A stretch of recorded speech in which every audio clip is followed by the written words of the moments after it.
Hľadala som nájomné bývanie z dôvodu toho, že hypotéku by som ešte nemala schválenú, alebo teda nechcela som ísť ani do hypotéky.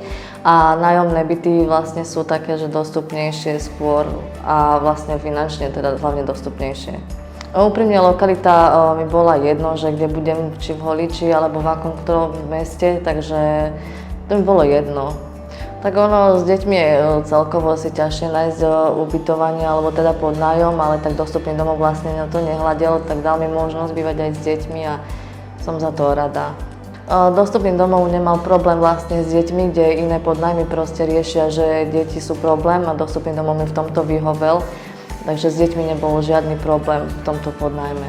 Výhody sú veľmi dobré, lebo vlastne je to možnosť bývať s tými deťmi, není problém kvôli tomu a vlastne je to cenovo dostupné. Úprimne ja som nemala žiadne požiadavky, hlavne mi išlo o to, aby sme mali strechu nad hlavou s deťmi a bolo všetko v poriadku a cítili sme sa ako doma.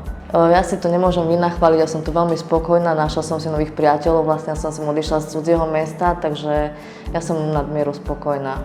Určite áno, 100% ja som si istá, lebo vlastne je toto pre tie deti cenovo aj dostupné pre rodičov a deti si tu vedia sa zahrať, sú tu ihriska, takže na fungovanie s deťmi je to super. Ja si viem dopomôcť doma, čo potrebujem, takže používam schodíky, alebo teda na stoličku si stupnem, keď potrebujem, takže v pohode. Deti sú úplne spokojné, majú tu nové kamarátstva, škôlku, chodíme na ihriska, takže oni sú úplne spokojné. Za mňa úplne super, lebo sú tu detské ihriska, ako som vravela, proste dá sa tu ísť do Zámodského parku, je tu rozhľadňa, takže dá sa tu úplne fungovať super s deckami a je to ešte také kľudné mesto, by som povedala.